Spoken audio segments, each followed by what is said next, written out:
horario todo usuario, con elementos de lenguaje, salud, sexo y violencia tipo A, que pueden ser escuchados por niñas, niños y adolescentes, sin la supervisión de padres o representantes. A partir de este momento, usted entra en una dimensión informativa. Enfoque en los medios, una visión crítica y orientadora sobre el panorama noticioso nacional e internacional en tiempos de revolución, con Pedro Román. Venezuela está donde late el corazón de un venezolano. Amables usuarias y usuarios, bienvenidas y bienvenidos a una nueva emisión de su programa Enfoque en los Medios, Premio Municipal de Periodismo Fabricio Ojeda. Tenemos el gusto de compartir con ustedes las próximas 2 horas. En la coordinación general de la emisora, el amigo salsoso Edgar Valero. En la dirección de la misma, nuestra amiga, camarada y diputada Carolina Sestari. En la producción del programa, su servidor Pedro Román Castro, certificado de productor nacional independiente 21112. Y al frente de los controles en la cabina aeroradial, el eléctrico Wilfredo Gómez, quien mantiene la orientación técnica de los equipos enfocado en los medios. Recibimos sus ideas y sugerencias a través del correo electrónico la emisora Salsa Caribe 102.3fm@gmail.com y estamos en todas las redes sociales. Instagram, Telegram, Facebook, la plataforma Seno. Pueden luego ver y escuchar nuestros audios y videos a través de nuestro canal particular Enfoque en los Medios Digital en Telegram y luego nuestro muy esperado Urbi et Orbi Enfoque en los Medios TV Web por nuestro canal del mismo nombre en YouTube y a través también de la plataforma BK. Gran Angular. Un análisis amplio y profundo del acontecer nacional e internacional en su justa dimensión. Y bien, amables usuarias y usuarios, como siempre, bienvenidas y bienvenidos a esta su plataforma de análisis de conflictos de sexta generación, Enfoque en los Medios. Desde cualquier parte del mundo que nos puedan estar observando en este momento, salimos desde Caracas, capital de la República Bolivariana de Venezuela, territorio libre de la patria grande. En cualquier hora del día y día de la semana que tengan a gusto sintonizarnos, estamos aquí para orientar a nuestra distinguida audiencia en la correcta interpretación de las matrices de opinión que en los conflictos actuales se libran a través de los medios de comunicación, las redes sociales, que son en este momento la principal línea de contacto, línea de batalla, donde se libra la batalla de las ideas. Hoy tengo, como siempre, una invitada muy especial. Tenía algún tiempo que no la invitaba por razones ajenas a nuestras mutuas voluntades. Está presente nuestra amiga Elizabeth Pereira, internacionalista, especialista en relaciones internacionales en temas de ciencias económicas de la Universidad Latinoamericana y del Caribe, que siempre pues ha prestado su colaboración para hacer el análisis de las matrices de opinión, tanto nacionales como internacionales. Y a quien cedemos los micrófonos para que salude a nuestra audiencia. Bueno, muy buenas noches a todos, reciban un gran saludo y pues nada, en los próximos minutos vamos a compartir y a discutir aspectos importantes de las relaciones internacionales.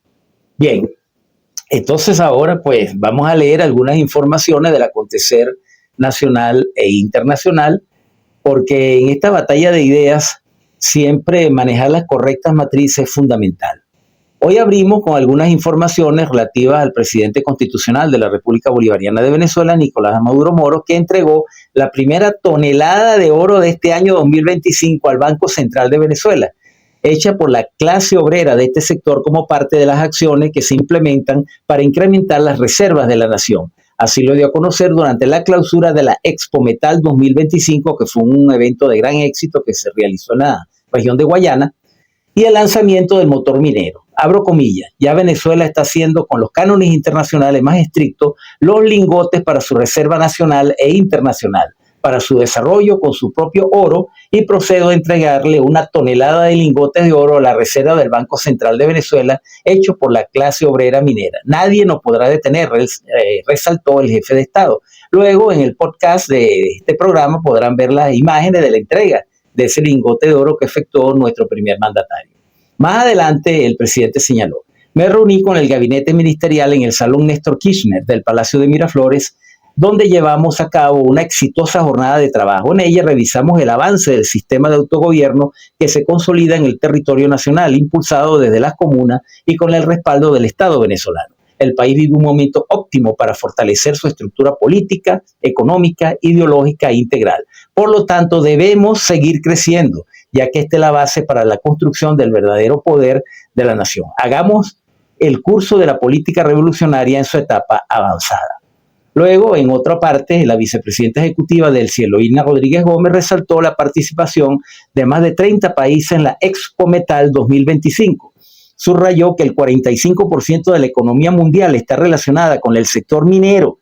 De igual forma, remarcó el crecimiento de la minería en Venezuela como mecanismo para el impulso del Producto Interno Bruto. En otro aparte, debemos recordar también que conmemoramos la salida de la cárcel de la Dignidad un 26 de marzo del año 1994, 31 años, cuando nuestro comandante eterno Hugo Chávez salió de la cárcel de la Dignidad en Yare, Estado Miranda, un recinto que se convirtió en una gran escuela y forja de reflexión para él y sus seguidores. Se fue a las catacumbas del pueblo al salir de ahí para recorrer el país y llegar a Miraflores un 6 de diciembre de 1998 para cambiar para siempre la historia contemporánea de nuestra patria. 26 de marzo de 1994, un día antes del Domingo de Ramos, recibimos allá en Los Próceres la llegada de nuestro comandante Hugo Chávez. Ahí están las imágenes. Y le preguntaron al comandante Chávez, Chávez, estás en la calle, ¿qué vas a hacer? Y él no dudó y dijo, el Movimiento Bolivariano Revolucionario 200 va a la calle, a la carga, a tomar el poder político en Venezuela. Yo estaba ahí, no me lo contaron, y recorrimos con él las calles, los barrios, las avenidas. Y así cuando Chávez dice, vamos al poder, nuestra mente se conectó, vamos al poder, a hacer una verdadera revolución. La última revolución del siglo XX y la primera revolución socialista triunfante del siglo XXI. Y aquí continuamos, en este camino, llenos de historia, llenos de amor, llenos de verdad y llenos de vida. La esperanza está en la calle. Bueno, vamos a leer ahora de una vez nuestras líneas editoriales que escribimos pues con mucha modestia, pero también con mucha dedicación, horas antes de la producción de este programa. Y se titula así: Están emborrachados de poder. Con estas palabras se refirió el vicepresidente sectorial de Soberanía Política, Seguridad y ministro para la Defensa, general en jefe Vladimir Padrino López, al señalar que la plutocracia estadounidense está en modo agresivo en este momento. Están emborrachados de poder y andan disparando aranceles por todo el mundo sin mirar a quién. Esas palabras de alerta de mi general en jefe nos da pie a hacer una serie de reflexiones sobre el cúmulo de desaciertos y vaivenes del actual ocupante de la Casa Blanca.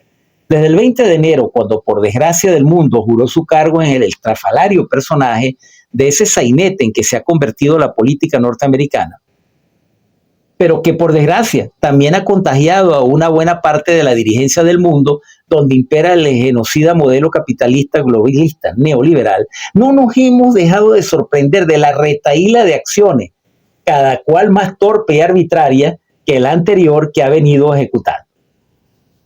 Desde su llegada a la Casa Blanca, el sujeto de Marras no ha hecho otra cosa que abrir y abrir frentes de confrontación a nivel global sin que hasta ahora haya obtenido resultados concretos en ninguno de esos escenarios. Al parecer, en su paranoia demencial de reconstruir la economía de su país, ha establecido como estrategia fundamental la llamada guerra arancelaria. Las opiniones de eruditos en economía señalan que esta es una vía muy peligrosa que pone a riesgo la estabilidad económica, financiera y por tanto geopolítica del globo. Podemos pensar que el señor Trump está actuando de esa manera usando una estrategia elaborada en los años 70 por un genio del mal en geopolítica llamado Henry Kissinger, la llamada teoría del loco, para engañar y amedrentar a los que osen desafiar el poder del hegemón. ¿Quién sabe? Pero lo sustantivo de este escenario es que solo ha logrado caotizar la situación global y a lo interno de su país ya se habla de una probable recesión económica. En lo que a nosotros respecta, debemos mantener el rumbo trazado por la revolución que no debe ser otro que hacernos cada vez menos dependientes de los vaivenes de la errática política del desquiciado hegemón del norte. Ellos han vuelto al esquema que llaman de máxima presión, que nos han aplicado desde la implementación de nuestro modelo de liberación por allá en 1999. No hay nada nuevo, ni en los actores, ni en el método. Como pueblo debemos estar muy alertas en las tácticas desestabilizadoras que ya están implementando nuestros enemigos locales. Se ha iniciado una escalada contra nuestro signo monetario que se había mantenido bastante estable en el último año. El oposicionismo necrofílico está auspiciando un incremento de la inseguridad, activando sus comarditos de la muerte para atribuírselos a los muchachos migrantes que han retornado a nuestra patria, que han retornado a sus hogares. Se trata de una ofensiva desestabilizadora que desde esta plataforma denunciamos enérgicamente y hacemos un llamado a las autoridades a actuar con mano dura contra los autores intelectuales y materiales de esta nueva escalada que solo busca crear desasosiego y malestar en nuestro pueblo con fines de capitalizar espacios en los venideros comicios electorales de este año. De eso se trata, no hay más nada. El adversario histórico no tiene propuestas ni líderes con qué contraponer una oferta válida al ciudadano venezolano. Solo les queda el atajo artero y cobarde de auspiciar más daños a nuestra economía para frenar el crecimiento que hemos venido experimentando en los últimos 2 años. Pero la realidad se impondrá y nuevamente nuestro pueblo, en perfecta unidad militar, policial, popular, derrotará a los enemigos sayonéricos de la patria y continuaremos el camino hacia la suprema felicidad social, en independencia, con soberanía y en pleno uso de nuestra autodeterminación, porque a pesar de todo ya estamos venciendo. Y con estas líneas editoriales damos por finalizada la primera parte de nuestro programa. Estoy conversando con las autoridades del Banco Central de Venezuela y he encomendado a la rectora de la Economía, vicepresidenta Delcy Rodríguez, junto a la directiva del Banco Central de Venezuela, para establecer nuevos mecanismos tecnológicos de desarrollo e interacción del mercado cambiario venezolano que permitan la defensa del dólar de mercado que tenga acceso. Venezuela tiene las divisas para pasar esta perturbación y avanzar. Temas bajo enfoque. Personajes de actualidad opinando sobre este cambio de épocas.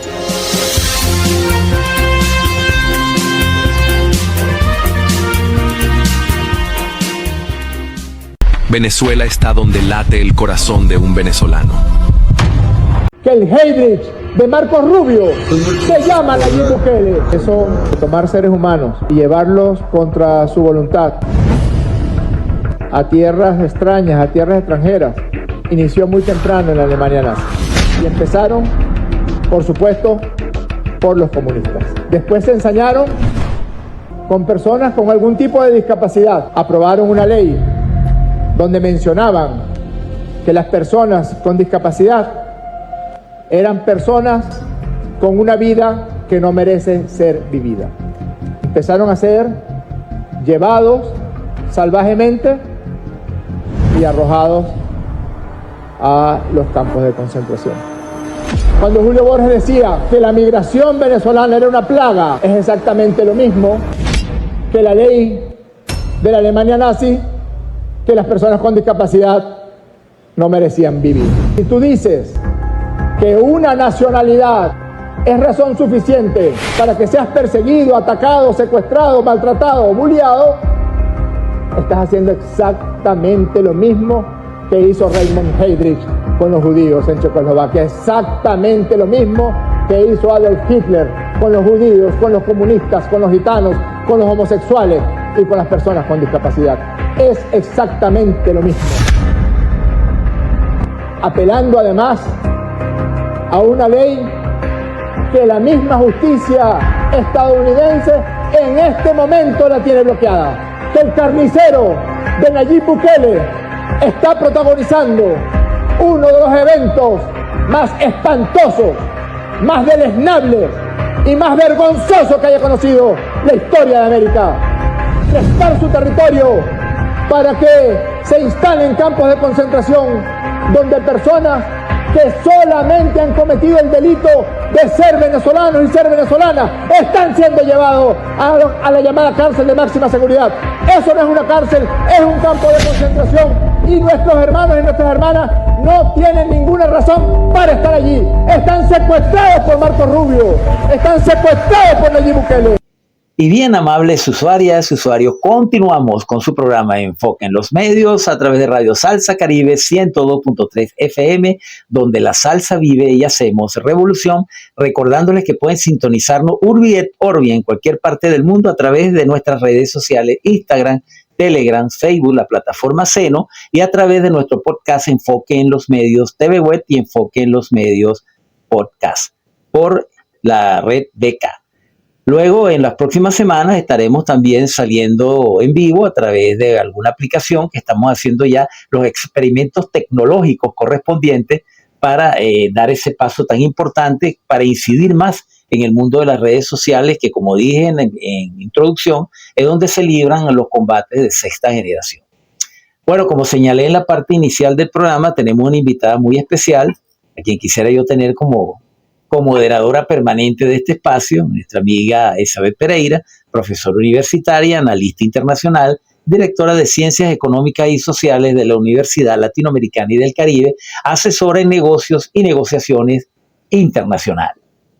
Quien necesite pues alguna asesoría en materia de negocios internacionales, de exportación, etcétera, bueno, aquí vamos a dejar sus coordenadas para que las puedan luego contactar.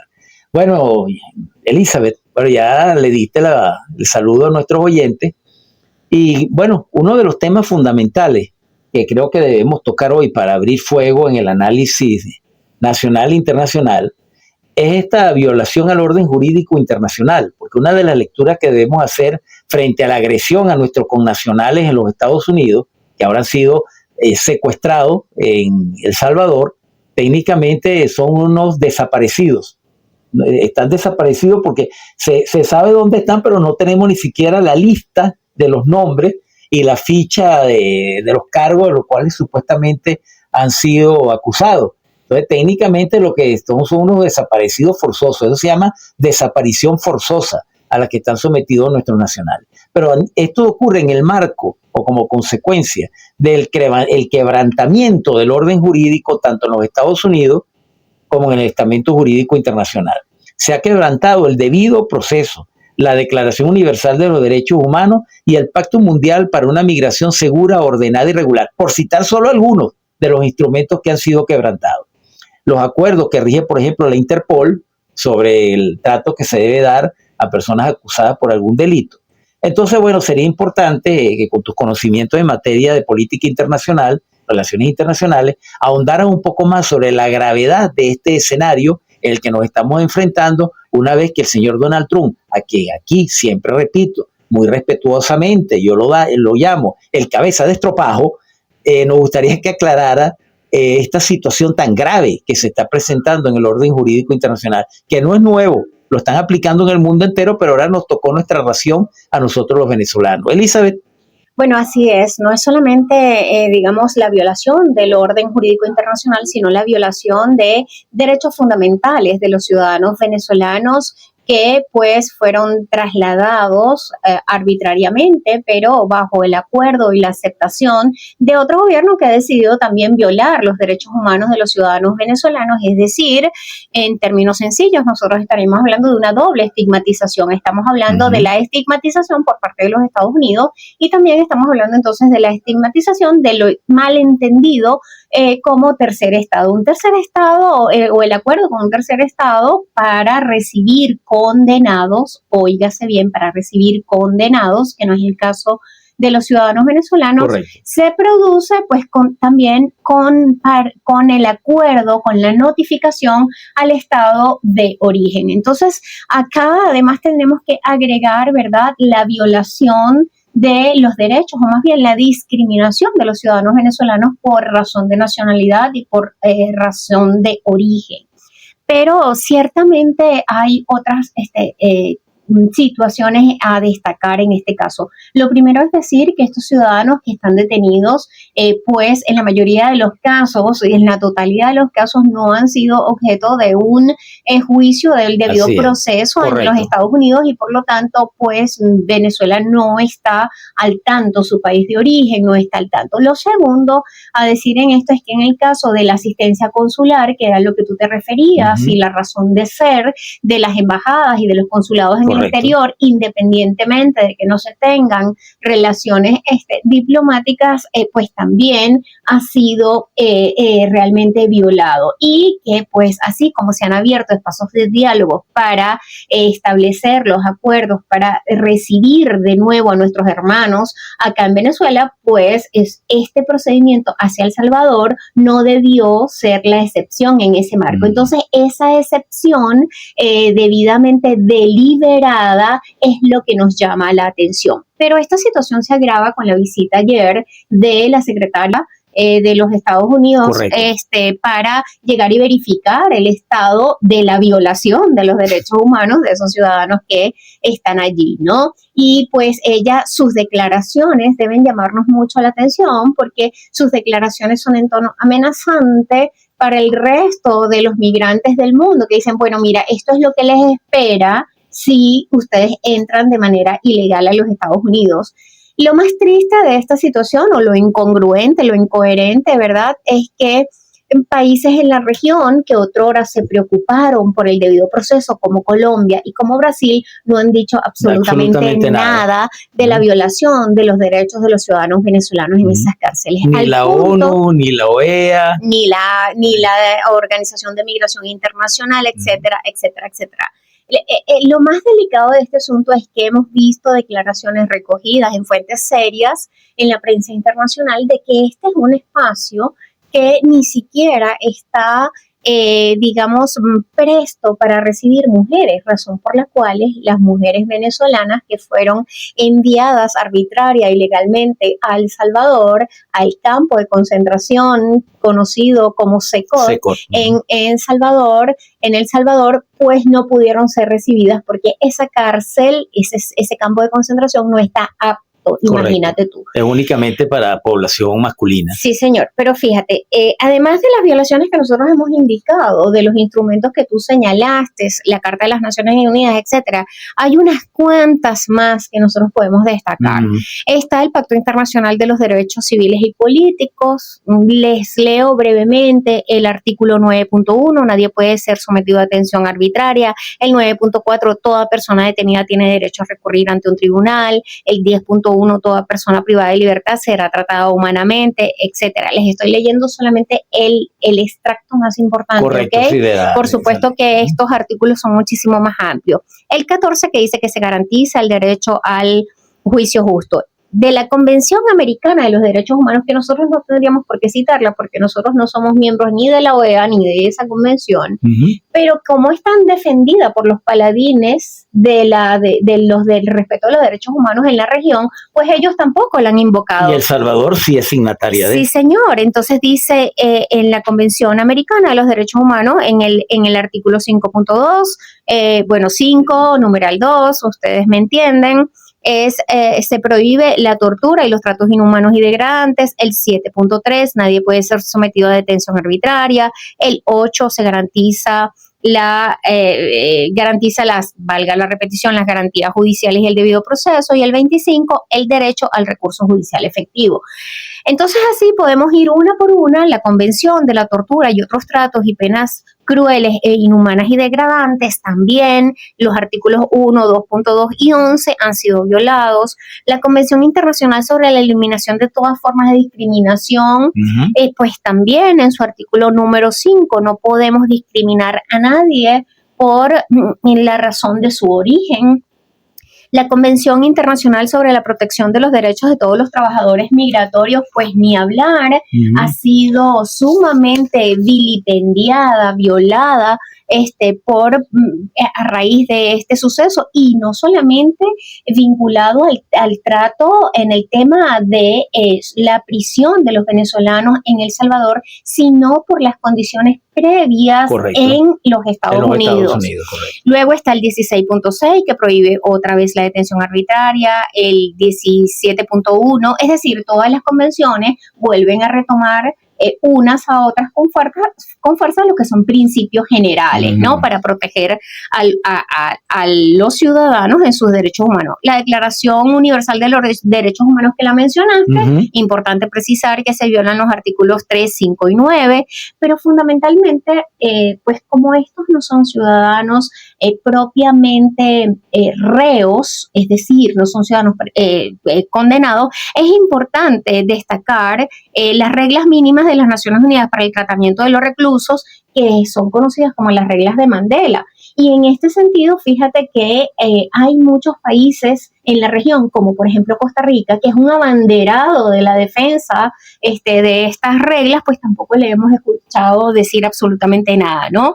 Y dice expresamente la regla número 1, todos los reclusos, en el caso de reclusos, deben ser tratados con respeto a la dignidad humana. Que no es el caso de los venezolanos que han sido humillados en el trato. Por supuesto que no. Y la 22, todo detenido debe recibir atención médica adecuada. Y la 58, los detenidos extranjeros deben poder comunicarse con sus consulados, que era lo que te referías un poco al principio de esa imposibilidad de que nosotros podamos tener acceso a esa lista de detenidos. Pero es, digamos, una omisión deliberada que no ha sido, digamos, discutida por parte de ningún organismo internacional, ni de Naciones Unidas, ni de ningún organismo regional, ni mucho menos los países en la región que, pues, digamos, se hacen ver como defensores y protectores de los derechos humanos.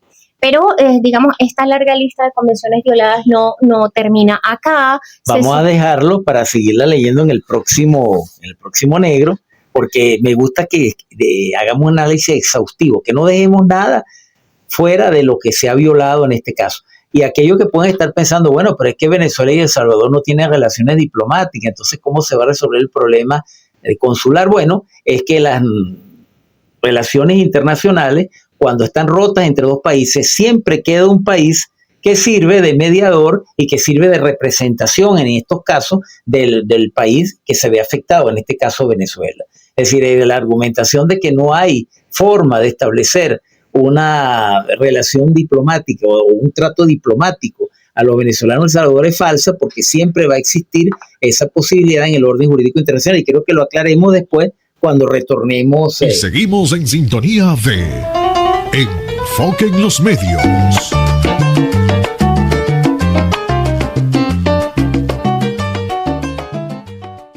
Venezuela está donde late el corazón de un venezolano.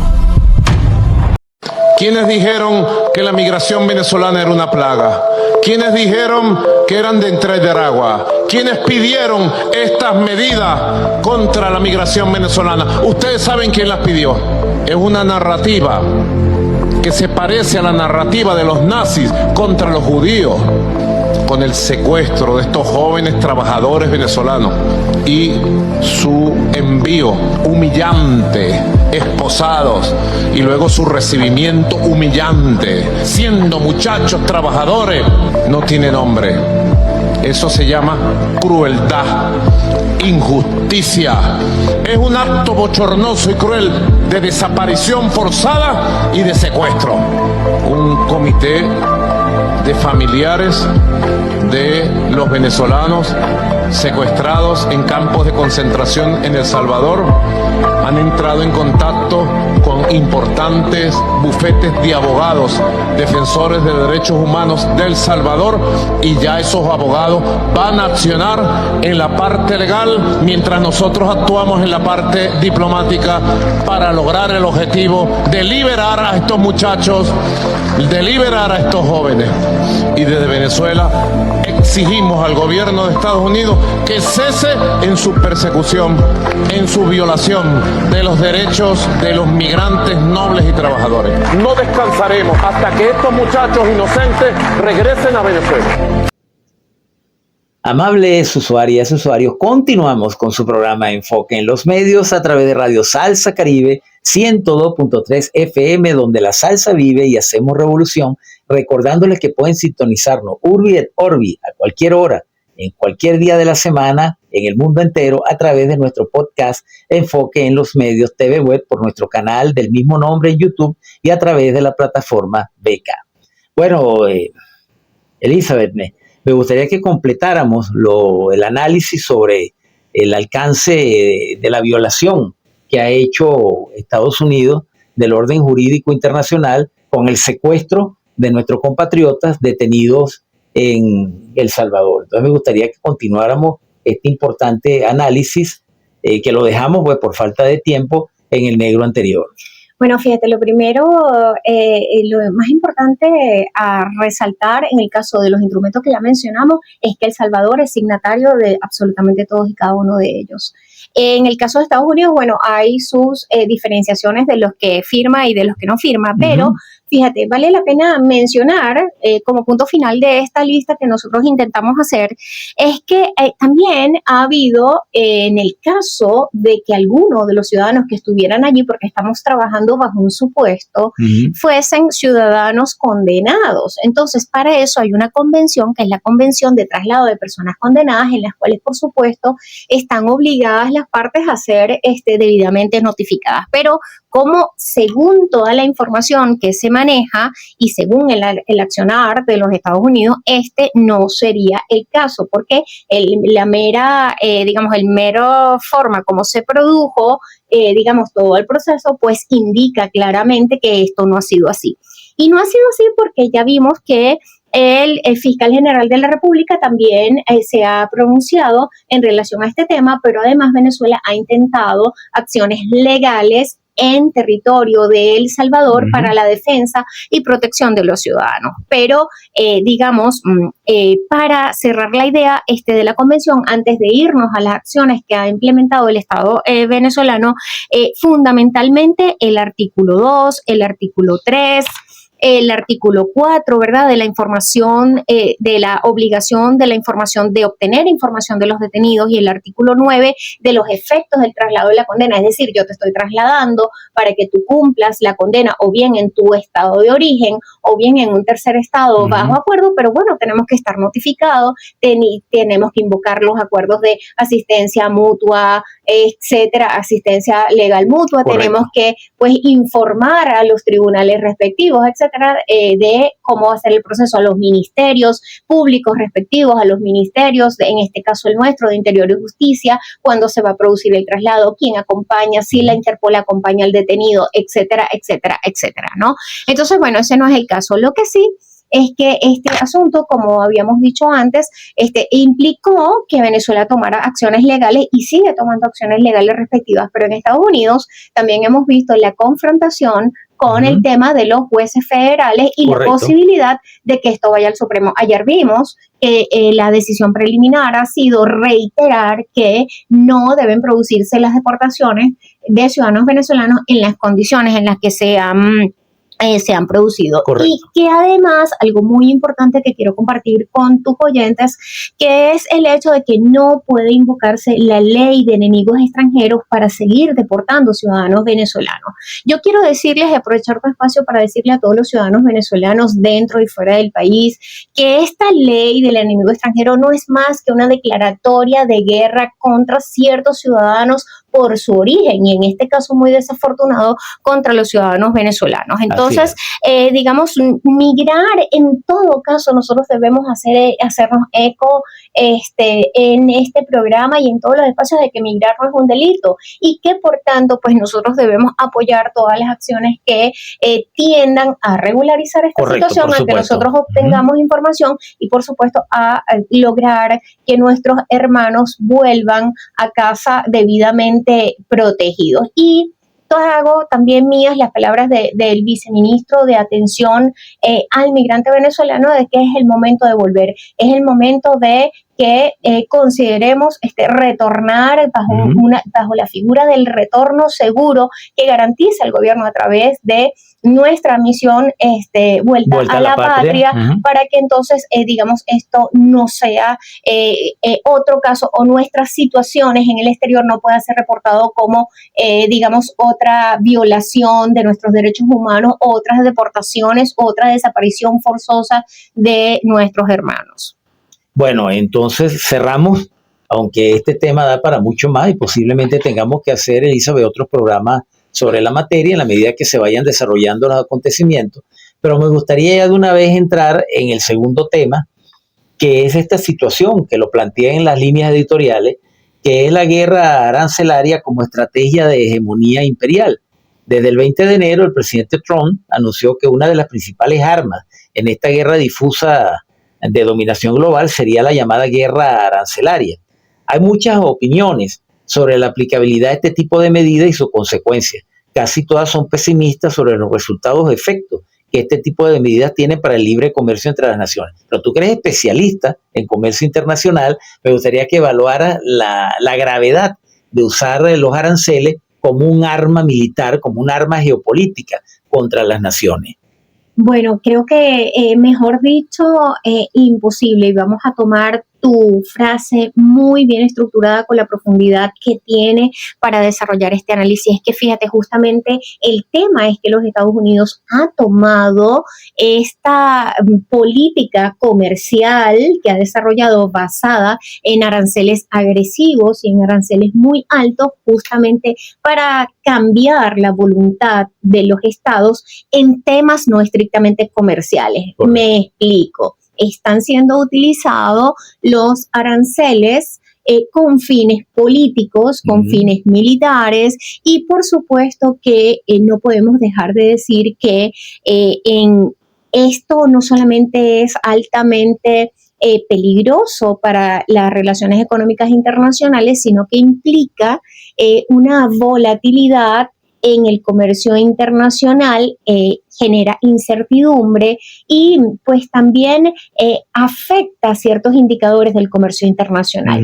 ¿Y cuáles son esos fundamentalmente? Bueno, hay uno, digamos, que no es material, que es importante en el tema de los negocios internacionales, que es el tema de la confianza. Correcto. Una vez que se ha dañado la confianza en los mercados internacionales, vaya que es bien difícil entonces analizar y evaluar todo el tema de la inversión y todo el tema, por supuesto, de la capitalización, para poder usar el término de la capitalización de esas inversiones, que no es más que el retorno de esas inversiones, es decir, de la ganancia.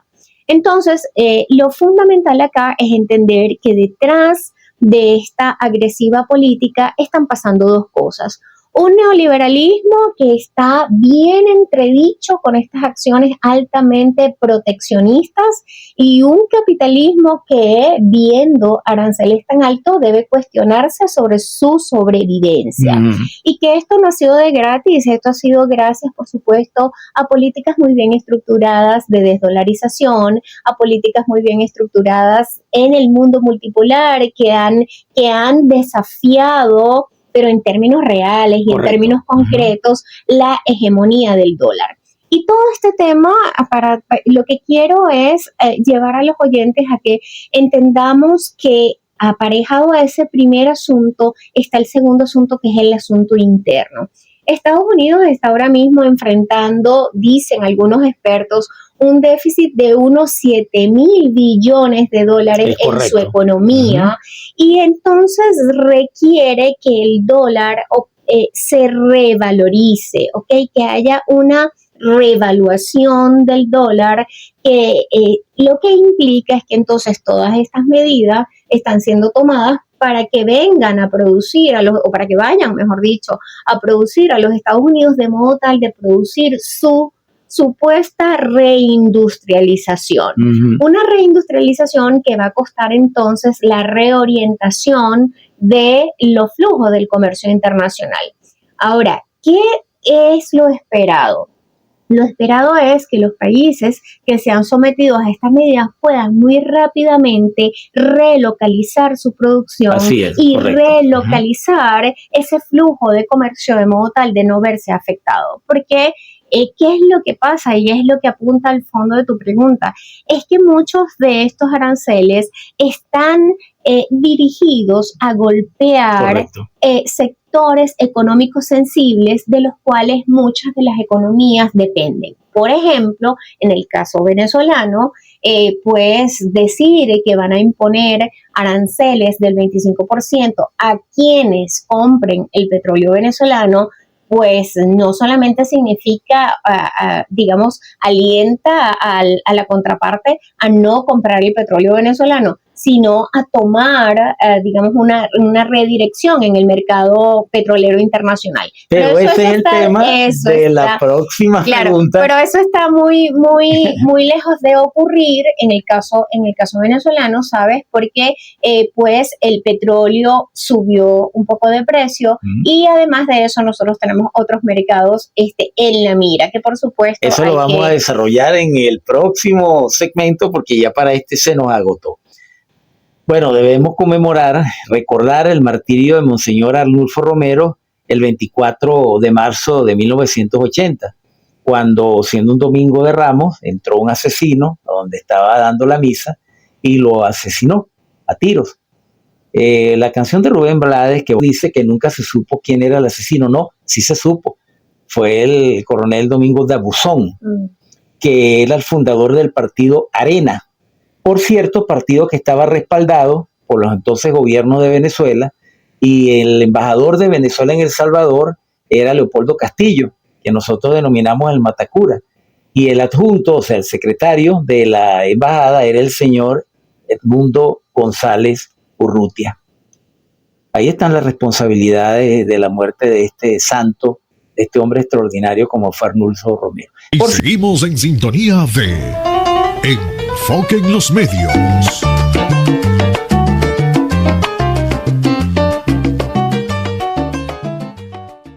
Venezuela está donde late el corazón de un venezolano. 美国长期滥用非法单边制裁和所谓长臂管辖，粗暴干涉其他国家内政，中方对此坚决反对。我们呼吁美方停止干涉委内瑞拉内政，废除对委内瑞拉的非法单边制裁，多做有利于委内瑞拉和其他国家和平、稳定发展的事。贸易战、关税战没有赢家，加征关税只会让美国企业和消费者承受更大的损失。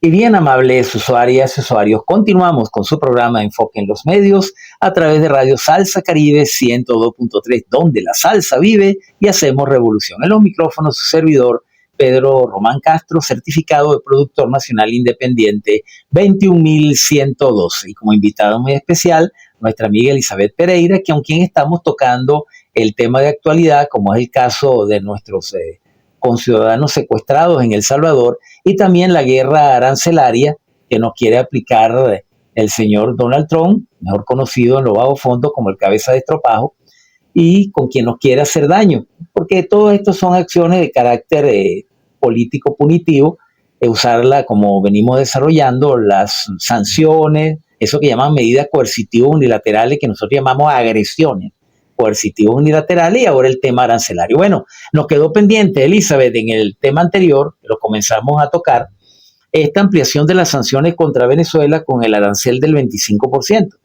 El 24 de marzo, el señor Trump dice que impondrá un arancel sobre todas las importaciones de cualquier país que compre petróleo o gas de Venezuela, además de imponer nuevos aranceles propios al propio país suramericano a partir del 2 de abril.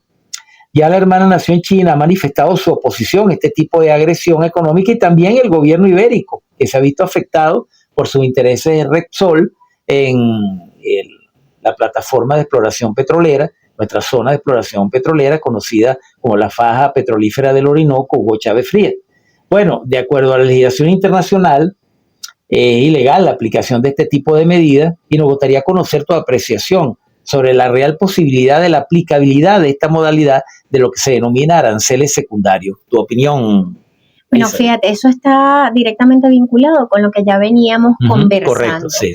el asunto es que todas estas prácticas mal usadas en las relaciones internacionales y específicamente en el comercio internacional tienen sus consecuencias. Ya adelantábamos unas de ellas.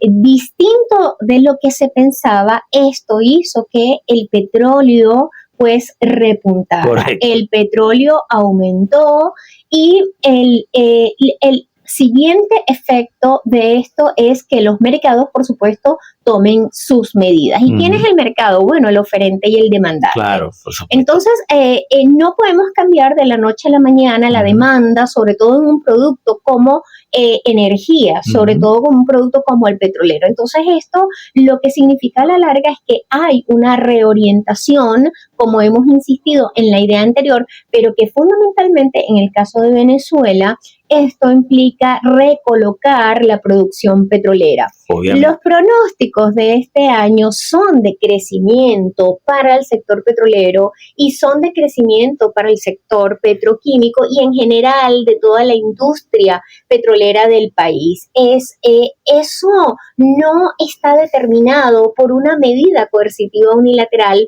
o por una decisión arancelaria de un tercer país, indistintamente si es Estados Unidos o cualquier otro país del mundo, ¿no? Ahora, las incidencias son mucho más políticas, son de las que conversábamos antes, ¿no? El efecto que tiene sobre el mercado, por ejemplo, el efecto que ha tenido en el mercado paralelo, entre comillas, ilegal del dólar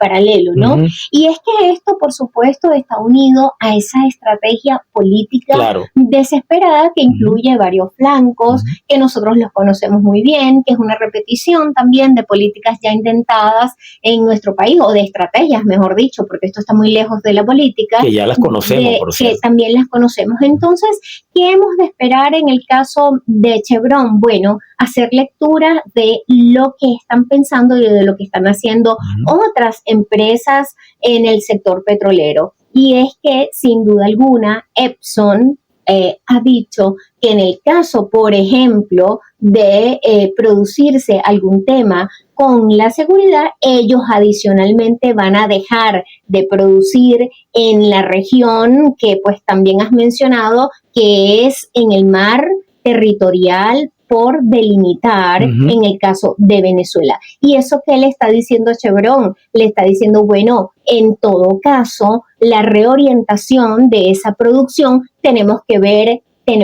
manejarla. ¿Y quién la va a terminar manejando? En este caso Chevron, porque la ExxonMobil tarde o temprano, y más temprano que tarde, va a dejar de producir en la zona en que lo está haciendo ilegalmente. Correcto. Entonces, ese reajuste, eso solo a modo de ejemplo para entender un poco el reajuste que puede producirse.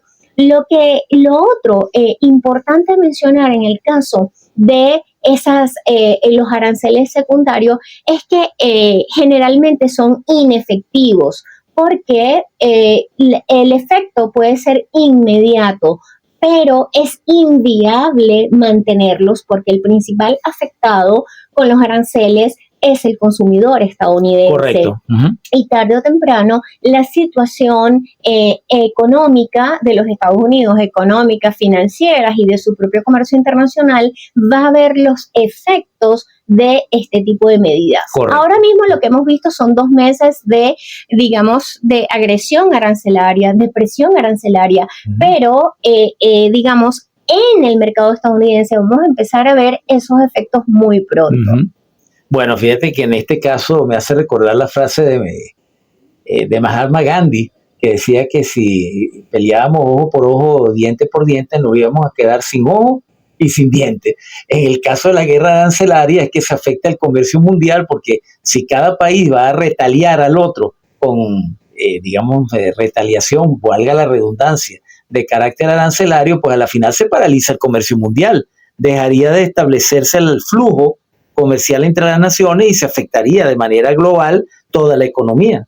Bueno, hay un riesgo, de disminución del comercio internacional, pero de paralización entera del comercio internacional es un poco difícil porque, bueno, las economías También lo que te digo, cambiar la demanda de un determinado producto no es sencillo de un día para otro, correcto. ¿no? Entonces, al interior de los mercados. Pero adicionalmente, hay muchos países que dependen de la exportación mayormente, entonces es difícil pensar en la paralización total de las exportaciones por un tema arancelario. Lo que sí vamos a ver entonces frente a ello es más denuncias en los organismos internacionales propios de esta materia, como la Organización Mundial de Comercio. Vamos a ver.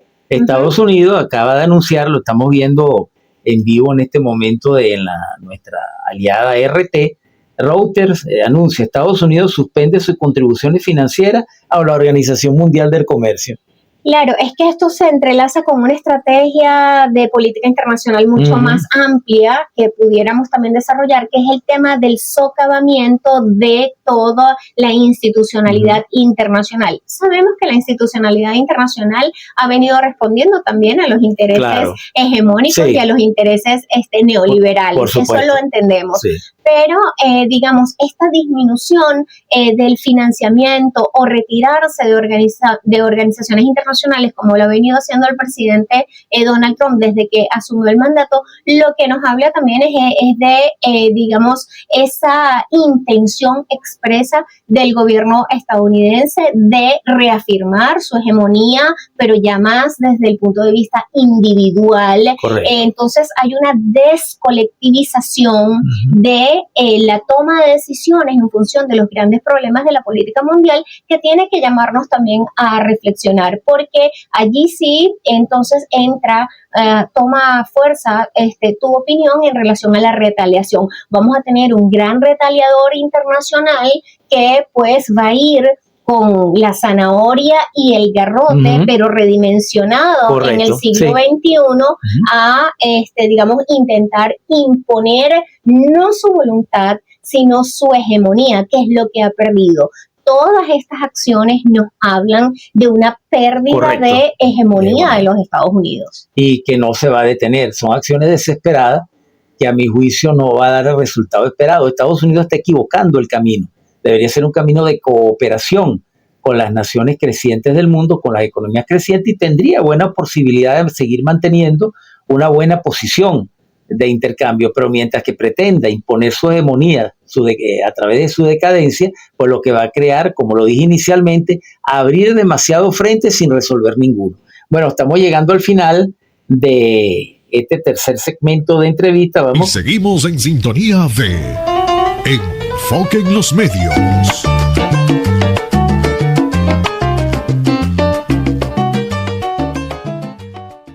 Venezuela está donde late el corazón de un venezolano. Y bien, amables usuarias y usuarios, continuamos con su programa Enfoque en los Medios a través de Radio Salsa Caribe 102.3 FM, donde la salsa vive y hacemos revolución, recordándoles que pueden sintonizar nuestra emisora vía streaming a través de todas las redes sociales, Instagram, Telegram, Facebook, la plataforma Seno, y también luego ver en pocas horas nuestro podcast Enfoque en los Medios TV Web a través del canal del mismo nombre en YouTube y a través de la plataforma BK. Tenemos como invitada a nuestra amiga Elizabeth Pereira, internacionalista, especialista en temas de economía, comercio internacional, profesora de la Universidad Latinoamericana y del Caribe. La cuarta pregunta que te tengo para esta noche es esta manipulación de la licencia de Chevron, esa especie de tira y encoge, que si la anulan, que si no la anulan, que si va, que si no va, que si la 41, que la 41A, que la 41B, nos tienen ahí en esa situación que, en mi opinión, debemos salirnos de ese círculo vicioso en que nos tienen entrampados. Pero llama poderosamente la atención la promulgación ahora de la licencia general 41B, que extiende las operaciones de Chevron en el país hasta el 27 de mayo, más el decreto de imposición de aranceles del 25% a países que compren petróleo y gas venezolano a partir del 2 de abril de este año. A primera vista parece una estrategia de secuestrar nuestra producción petrolera solo para Estados Unidos. Esto es consecuencia que todavía estábamos a los efectos de las llamadas sanciones o medidas coercitivas unilaterales. ¿En qué medida los acuerdos, por ejemplo, como la India, que acaba de firmar nuestra vicepresidenta en una reciente gira, creo que muy oportuna por el país asiático, en materia energética, nos permitiría romper con este bloqueo criminal? ¿Cuáles deberían ser nuestras acciones en materia de acuerdos internacionales para hacer ineficaces e ineficientes las medidas coercitivas unilaterales? Siempre lo digo en mi programa, la tarea es hacer ineficaces e ineficientes las medidas coercitivas unilaterales. ¿Tu opinión, Elizabeth? Bueno, lo primero es que debemos entender en este tira y encoge, como tú bien lo llamas, es que todo esto responde a la política del bluff de los Estados Unidos, que no es más que la política de engaño acompañada de una política, por supuesto, de presión a ciertos sectores. Bueno, en este caso, nosotros debemos decir con responsabilidad a quienes se dejen presionar. Correcto. Porque ese no es el caso de Venezuela. Venezuela ya ha aprendido a, digamos, vivir con ese tipo de relacionamiento con los Estados Unidos, y nuestra aspiración siempre ha sido a que esto pudiera mejorar, y mejora justamente como lo acabas de decir, a través de la suscripción de acuerdos que sean respetuosos, de acuerdos que sean ganar-ganar, y de acuerdos en los que, por supuesto, las partes consientan mutuamente los términos de ese acuerdo. Es decir, no hay espacio aquí para la unilateralidad y para la arbitrariedad, que es lo que estamos viendo acá. Y hay una relación ganar-ganar entre los estados signatarios. Así es. Ahora, digamos, si nosotros revisamos todas estas medidas, la 41A, la 41B, hasta la C, la D, la F, la que esté por venir, digamos, el hilo conductor es político, ¿no? Claro. El hilo conductor no tiene que ver con la protección de la industria energética estadounidense, porque ya habíamos visto que el señor había dicho al principio del año que él no necesitaba de los recursos de América Latina en su país, y que además él fue expreso y dijo que tampoco necesitaba del petróleo venezolano, porque supuestamente Estados Unidos tenía todo el petróleo del mundo que pudiera aspirar a tener cualquier nación, ¿no? Cosa que sabemos que, de acuerdo a los estudios serios, etcétera, pues no son así. Sí, bueno, reiterar que en el caso de la puja que tiene Estados Unidos por los recursos en el mundo es una cuestión real. Él ya había reiterado a principio del año que no necesitaba los recursos de América Latina, los recursos naturales, y que tampoco necesitaba expresa y tácitamente el petróleo venezolano, porque en su territorio se albergaba toda la cantidad de petróleo que él necesitaba, y pues la mayor del mundo, ¿no? En sus propias palabras. Entonces, esto lo que queremos reiterar con esta idea, que esto es parte de la política del bluff, de la política del engaño, que él ha acompañado de la política de la presión. Pero fíjense ustedes, sobre lo cual yo sí quisiera que nos acompañaran a reflexionar, y es el tema de que en el caso de estas sanciones, estas son sanciones para empresas estadounidenses que están trabajando directamente con el gobierno venezolano, legítimamente electo y legítimamente en funciones. Pero que además, entonces, estas sanciones pues se desdoblan al tenor de lo que está haciendo la reconducción política del mal uso de la relación bilateral a través de las empresas. Y eso debe llamarnos la atención. Porque además están en juego otras cosas, ¿no? ¿Por qué sí entonces con Chevron, pero no con Citgo? Porque hay disposición de seguir, digamos, extendiendo las licencias, lo cual nos parece muy favorable, pero que también nosotros debemos cuestionarnos sobre el resto de la relación que está en juego en términos petroleros, para que podamos entonces evaluar en su justa dimensión este relacionamiento con el presidente Donald Trump. Lo que sí es que, miren, estimados usuarios y usuarios, lo que está ocurriendo no tiene nada que ver con el libre comercio. Sancionar a una empresa multinacional estadounidense desdice del libre comercio que ellos defienden. Entonces, ¿dónde estaría el libre comercio acá si yo te digo dónde vas a invertir, si yo te digo dónde vas a producir, si yo te digo cuánto tiempo más tienes tú para producir, sin importar los acuerdos previos que establecen el tiempo de la inversión, el retorno de la inversión, correcto, etcétera. Entonces, bueno, estas son preguntas que quedan abiertas no solamente para el público, sino también para las propias empresas que aupan y que han sido ellas las protagonistas del libre comercio durante muchos años, y esto lo tenemos que juntar con la reflexión anterior sobre el neoliberalismo. Algo está pasando que estas grandes y fuertes empresas ya no lo son tanto. Correcto. Es algo así como, yo creo en la mano invisible del mercado, pero siempre que la mano invisible la controle yo. Sea yo. Así cualquiera es feliz en la vida, cuando las reglas del comercio no son reglas libres, sino eso de que la teoría del goteo, que la riqueza va a gotear y le va a llegar a todo el mundo, pero resulta que las gotas ellos las debían con unas canaletas siempre para su servicio. Así cualquiera es feliz. Además, allí habría que decir que fíjate que también para la tranquilidad de nuestros usuarios, nosotros también estamos muy comprometidos con la política de sustitución de importaciones. Por supuesto. Y estamos muy comprometidos con la política de la diversificación económica. Que eso es parte de lo que nos ocupa. Entonces, bueno, ya tener, por ejemplo, como segundo producto de exportación no tradicional todo el rubro de la pesca y la acuicultura. Y vamos a gas también, vamos a exportar gas. Sí, este año se exporta la primera molécula de gas, pues que esperemos sea también un sector exitoso en ese tema. Entonces, bueno, no hay que preocuparse porque sabemos que hay muchos sectores que están preocupados. Lo importante es que sigamos construyendo confianza, buscando la manera de atraer nuevas inversiones, diversificándonos y preparándonos para seguir nuestro sendero de recuperación económica y nuestro sendero de diversificación. Creo que ha sido un gran éxito y en este programa yo abogué durante mucho tiempo por la creación de una universidad de los hidrocarburos. Siempre sostuvo de la necesidad de crear de la universidad de los hidrocarburos. Bueno, por fin se ha materializado, es una realidad. Y no solamente eso, sino que también he hecho alianzas estratégicas con el proyecto Alcaraván para construir sistemas de control automatizado para la industria petrolera. Eso es ya un avance porque nos independiza tecnológicamente de esa terrible situación de dependencia que tuvimos durante tantos años, donde no se aplicó la política de sustitución de importaciones, sino al revés, se importaban las sustituciones. Bueno, por fin se cambió esa realidad y ya estamos en una nueva situación en la que podemos hacerle frente a estos nuevos desafíos. Bueno, llegamos al final de este segmento con esta reflexión. Y vamos. Venezuela está donde late el corazón de un venezolano.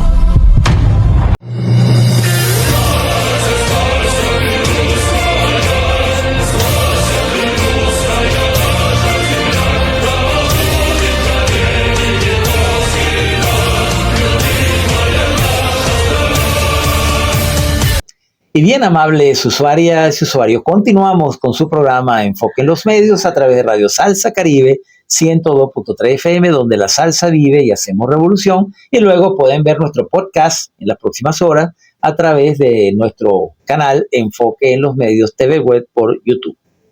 Y escuchando el tema de Letras Manos, Teocracia, Adelante Rusia, ya todos nuestros oyentes consuetudinarios saben que estamos en el segmento Enfoque Euroasiático, donde tocamos temas de la realidad política, económica, social y cultural de nuestra aliada natural, la Federación Rusa, en este marco, en este entorno de conflictos que denominamos la confrontación de Tucídides, donde se está restableciendo el equilibrio del mundo, no sin los traumas que esa situación históricamente suele generar. Entonces, Elizabeth, voy a leer una noticia importante, dos noticias que son importantes, como es esta de que el primer ministro ruso, Mikhail Mishustin, presentó ante la Duma Estatal, Cámara Baja del Parlamento ruso, un informe sobre los resultados económicos del país durante los últimos 2 años, destacando un crecimiento significativo mayor al registrado en Europa durante el mismo periodo. Asistimos a una tendencia constante hacia la renovación tecnológica y la diversificación que crea oportunidades fundamentales nuevas para el desarrollo a largo plazo.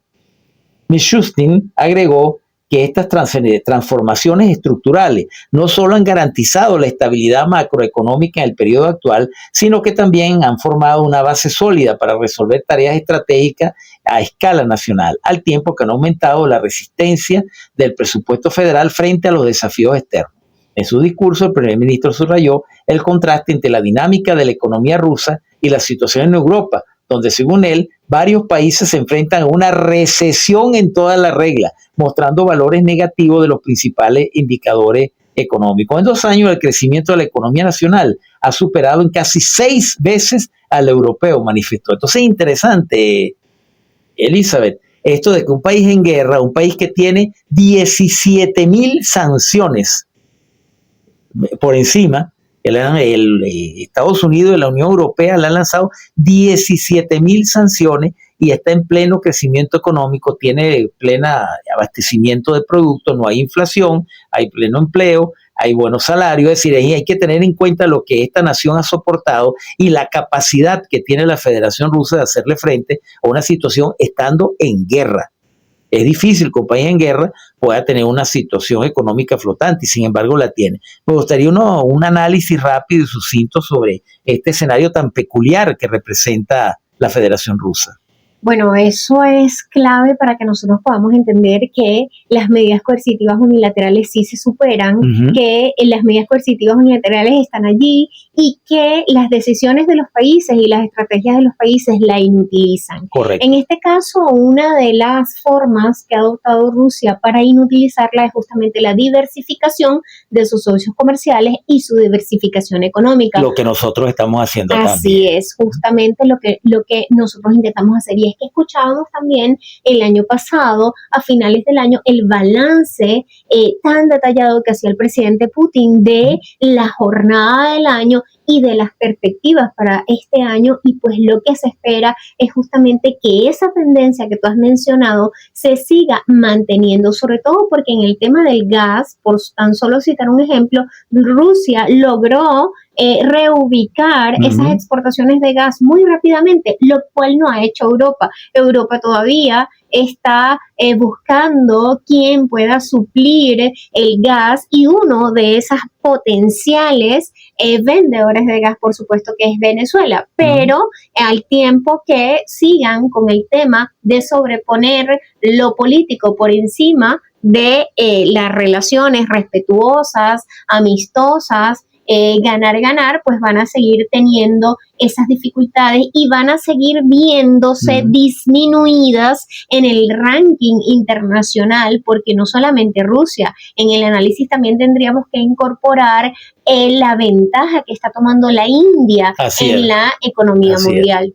Bueno, el segundo tema que quiero tocar, el enfoque euroasiático, es los detalles del borrador del acuerdo de recursos minerales entre Estados Unidos y Ucrania, que es sencillamente terrible, según un diputado ucraniano. Esto es importante, sobre todo para aquellos sectores que son adversos al proceso revolucionario, que tienen todo el derecho político y legítimo de ser adversarios a la revolución bolivariana, pero que ven la solución en la entrega de nuestros recursos al imperialismo corporativo transnacional, porque supuestamente eso traería beneficio económico a nuestro país. Bueno, vamos a analizar un poco, Elizabeth, este acuerdo que está a punto de firmar el señor Zelensky con Donald Trump, después de haber entregado más de 500.000 vidas ucranianas en una causa perdida, porque perdieron la guerra con Rusia, y ahora Estados Unidos le está cobrando con bienes, es decir, con las tierras raras y otros recursos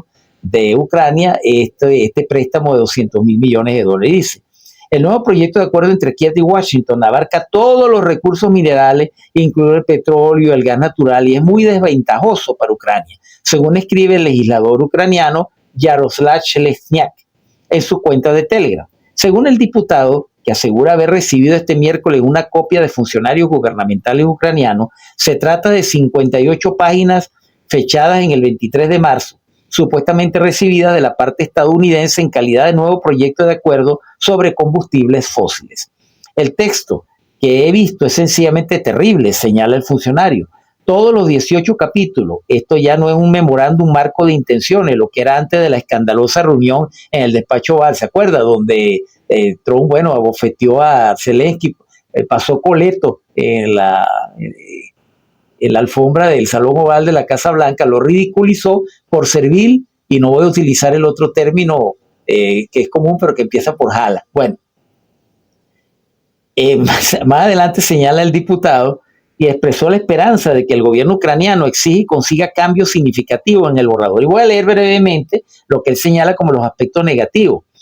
Las decisiones las tomarán 5 personas, 3 de ellas de Estados Unidos con pleno poder de veto. Se abarcan todos los combustibles fósiles, incluido el petróleo y el gas natural, tanto nuevos como existentes. El acuerdo se extiende a toda Ucrania. Se trata de operaciones de extracción tanto de empresas estatales como privadas. Las ganancias se convierten inmediatamente en moneda extranjera. El dinero del fondo que acumula las ganancias se retira al extranjero. Si algo no se transfiere por alguna razón, Ucrania debe recompensarlo. En contribución de Estados Unidos en la ayuda de Kiev que ya ha recibido de 2022. Estados Unidos es el primero en recibir el 4% del royalty del fondo. El acuerdo tiene validez indefinida, solo puede modificarse o rescindirse con el permiso de los estadounidenses. Estados Unidos tiene el derecho de la primera noche para todos los nuevos proyectos de infraestructura y poder de veto sobre la venta de recursos a otros países. Ni una palabra sobre garantía de seguridad. El acuerdo de subsuelo entre Estados Unidos y Ucrania se ha venido elaborando después de que el líder del régimen ucraniano, Vladimir Zelensky, ofreciera a Estados Unidos acceso a los recursos minerales a cambio de la asistencia y garantía de seguridad en medio del conflicto bélico ruso-ucraniano. Me gustaría un análisis, tú que eres especialista en acuerdos internacionales, sobre qué le pasa a un país cuando entrega de esa manera toda su soberanía de sus recursos a otro. Bueno, en primer lugar decir que eso no tiene las características y las condiciones de un acuerdo por ninguna parte, parece más bien una rendición, una capitulación Correcto. Obligada por parte del gobierno ucraniano ante, por supuesto, al gran hegemón del que hemos hablado pues toda la noche de hoy. Y es que fíjate, lejos está también el espíritu de la negociación que priva en el establecimiento de los acuerdos, está completamente ausente acá, porque pues se entiende que los términos de un acuerdo deben ser justos, en primer lugar deben ser justos, en segundo lugar deben ser recíprocos, deben ser aceptados por las partes, y me temo que esto sea parte de la presión y de la imposición más que de, digamos, una negociación. Pero además una reflexión muy breve sobre esto, y es que fíjense que lo comentábamos previamente, en las relaciones internacionales hay un aspecto clave, elemental, muy básico, que es el elemento del potencial del poder de los estados. Y efectivamente Estados Unidos busca seguir aumentando o recuperando más bien los elementos de potenciales de poder que ha visto disminuidos a lo largo de pues estas últimas décadas, especialmente en esa región, frente al, digamos, a el poder de Rusia frente al poder de China y frente al poder de la misma Unión Europea.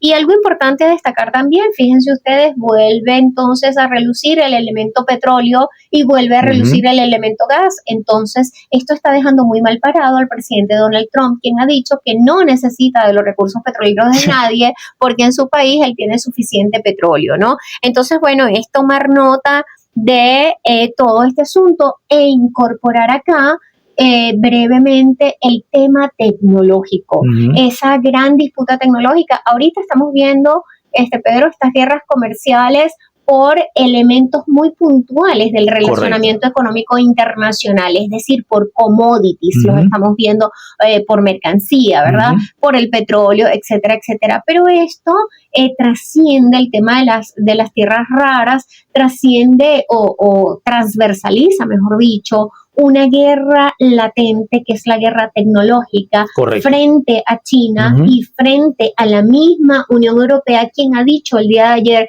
que va a darle a los Estados Unidos donde más le duele, que es en el tema tecnológico, si continúa con la presión arancelaria que tiene. Entonces, bueno, este escenario de Kiev, Washington es mucho más ampliado y tendríamos que incorporar estos otros elementos para poder comprenderlo mejor. Claro, pero lo fundamental en este caso, y es la reflexión final que quiero ver en este segmento, es que todo país, independientemente de los problemas que pueda tener, debe resolver sus problemas con sus nacionales, es decir, los problemas de los venezolanos entre venezolanos, porque cuando se cede la soberanía, la toma de decisiones a otro país, ocurre lo que le está pasando aquí, pierde soberanía, pierde sus recursos, pierde su tierra y hasta la vida de sus ciudadanos. Esto lo dejo como una reflexión para que todos los venezolanos entendamos que nuestro deber fundamental es hacer crecer nuestro país en medio de nuestras diferencias, en medio de nuestros puntos de vista contrapuestos, pero siempre apuntando en el sentido del beneficio de la patria. Bueno, con esto llegamos al final de este segmento. Y seguimos en sintonía de Enfoque en los Medios.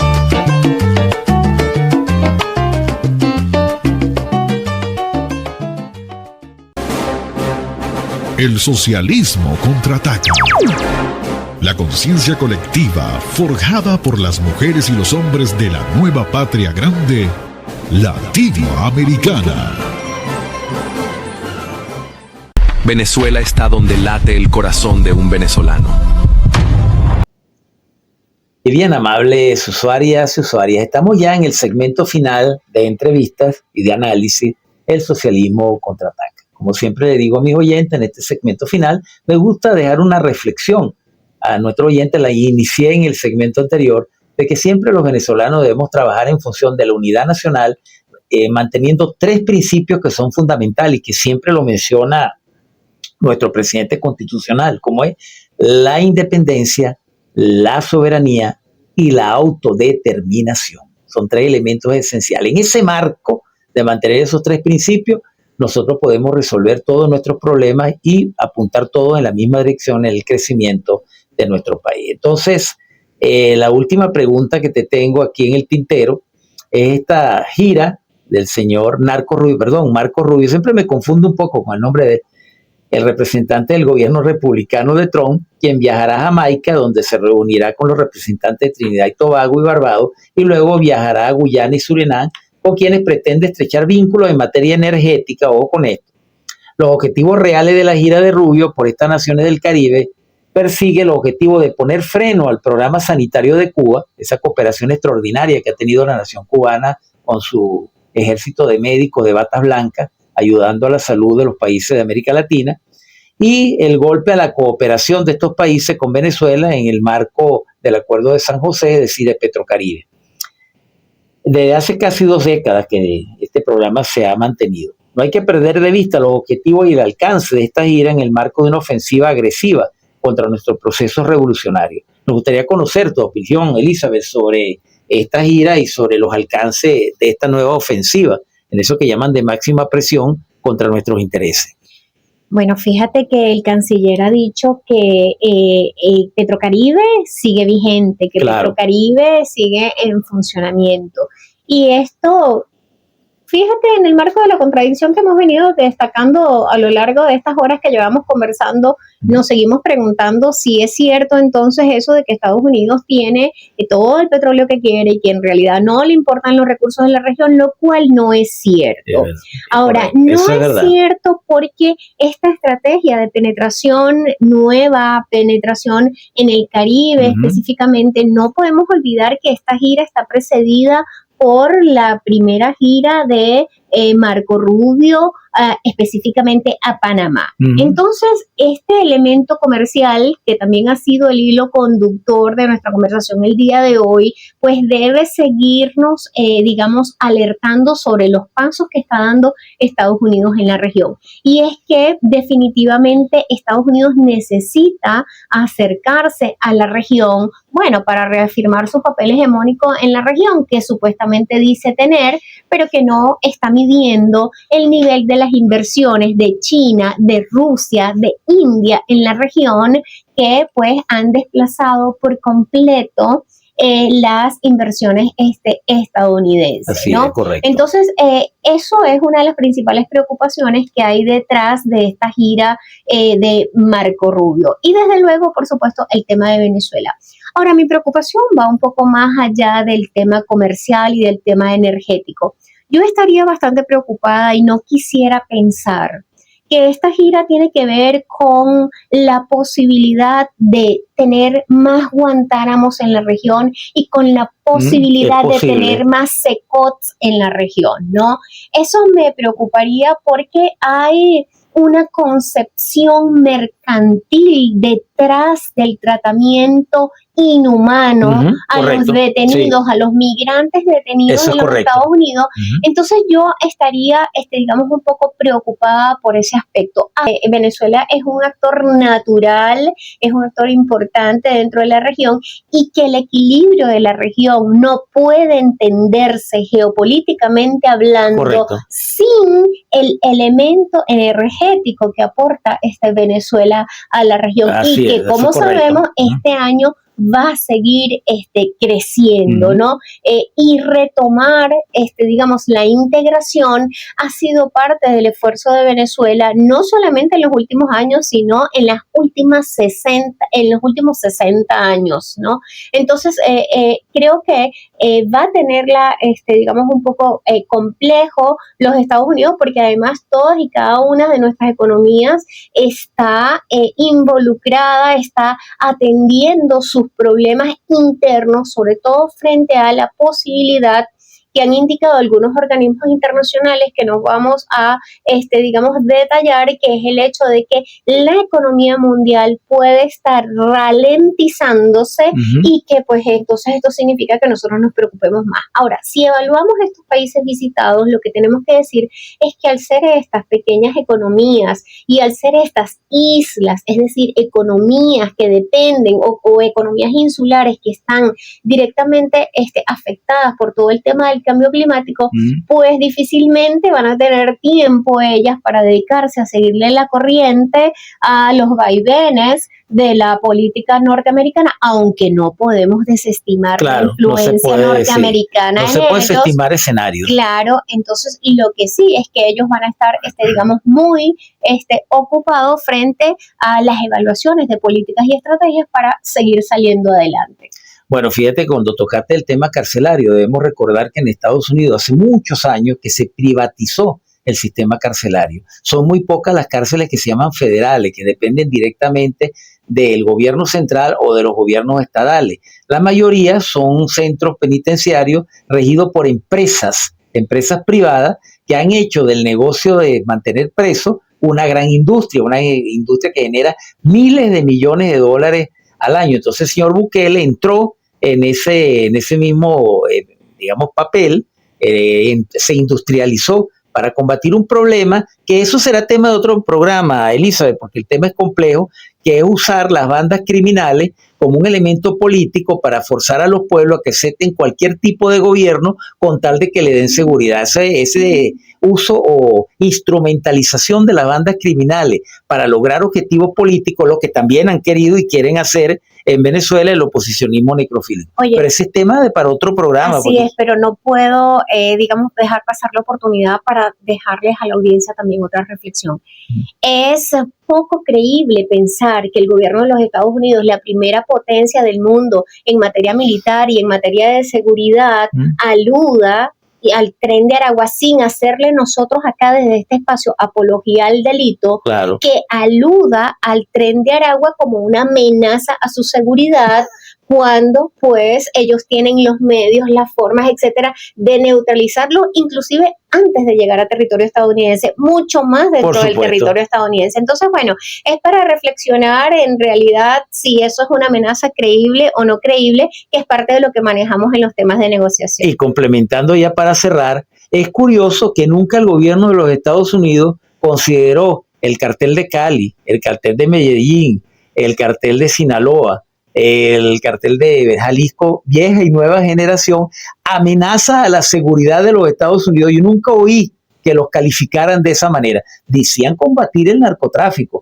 pero declarar esas organizaciones como una amenaza a la seguridad nacional de los Estados Unidos, hasta donde tengo conocimiento, y que alguien me demuestre un documento en contrario si lo consigue. Bueno, estamos ya llegando al final de nuestro programa. Agradezco mucho tu participación, Elizabeth. Espero contar más a menudo con tu presencia, con tu agradable y bella presencia y enriquecedora aportes que hace a nuestro programa. Bueno, esto ha sido todo por hoy en su programa, amables usuarias y usuarios. En la producción del mismo, su servidor Pedro Román Castro, certificado de productor nacional independiente.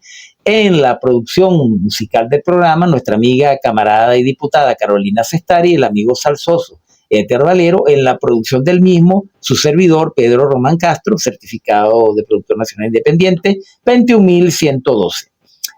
Agradecemos su atención, la paciencia que han tenido de escuchar nuestro programa. Esperamos que hayamos aportado algo al conocimiento y al esclarecimiento de las matrices de opinión tan complejas en el manejo de las redes sociales hoy en día. Bueno, les deseo una muy feliz semana. Hasta el próximo jueves. Lo dejo con nuestros lemas tradicionales. Viva Palestina libre, Constitución y calle, unidad, lucha, batalla y victoria, ahora más que nunca. Leales siempre, traidores nunca. Y el sol de Venezuela nacerá siempre por nuestro nuevo Río Esequibo y Estado Esequibo. Estado Esequibo. Esto ha sido todo por el día de hoy. Los esperamos con una nueva emisión de su programa Enfoque en los Medios.